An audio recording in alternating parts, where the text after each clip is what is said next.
করুণার অভিনয় ও স্বার্থের সভ্যতা। এই দেশে জনগণের সেবার দায়িত্বে যারা বসে আছে তারা যেন জনগণকে সেবা করে না, বরং করুণা করে। করুণা এমন এক ভঙ্গিতে যেন জনগণ তাদের কাছে দায় নয়, বোঝা। অফিসের টেবিলের ওপাশে বসা মানুষগুলো চোখে চোখ রাখে না, তারা দেখে ফাইল, ফর্ম আর সুযোগ। নাগরিক এখানে মানুষ নয়, এক ধরনের অনিচ্ছুক আবেদনকারী, যার কাজ হল মাথা নিচু করে দাঁড়িয়ে থাকা। এ এক অদ্ভুত জাতি, যারা নিজেদের নৈতিক বলে দাবি করে, অথচ নৈতিকতাকে ব্যবহার করে ঢাল হিসেবে। সত্য এখানে উদ্দেশ্য নয়, অস্ত্র।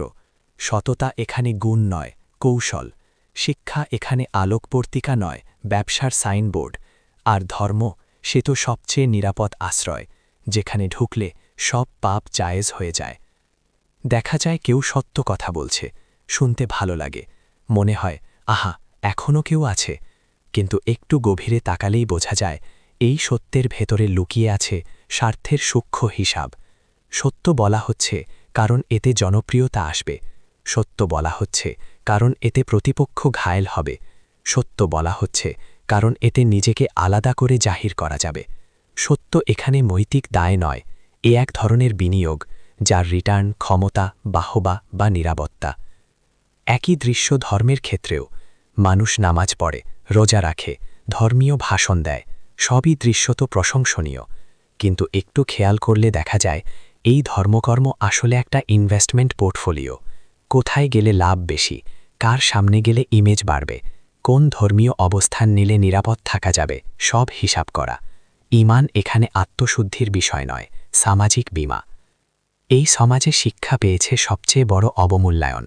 শিক্ষিত হওয়া মানে নৈতিক হওয়া নয়, বরং শিক্ষাকে ব্যবহার করে আরও নিখুঁতভাবে শোষণ করা।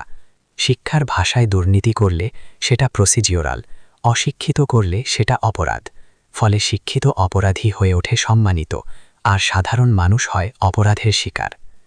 সবচেয়ে লজ্জাজনক বিষয় হল আমরা এটাকে আর লজ্জা বলি না, আমরা একে বাস্তবতা বলি। যারা এই ব্যবস্থার অংশ তারা নিজেদের নির্দোষ ভাবতে শিখেছে, কারণ সবাই করছে তাই আমিও করছি। এই যুক্তি দিয়েই নির্লজ্জতা পায় সামাজিক স্বীকৃতি। সেবাদানকারীরা নিজেদের ত্রাতা ভাবে, তারা মনে করে জনগণ তাদের ছাড়া অচল। এই মনোভাব থেকেই জন্ম নেয় অবহেলা, দুর্ব্যবহার, দম্ভ। আমি না থাকলে কি হতো, এই প্রশ্নটাই এখানে সবচেয়ে বড় দুর্নীতির উৎস। কারণ দায়িত্ব যেখানে কর্তব্য হওয়ার কথা, সেখানে সেটা হয়ে যায় ক্ষমতা।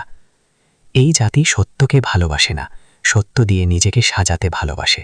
সততাকে মানে না, সততার গল্প শুনতে ভালোবাসে। ধর্ম মানে না, ধর্মের সুবিধা নিতে জানে।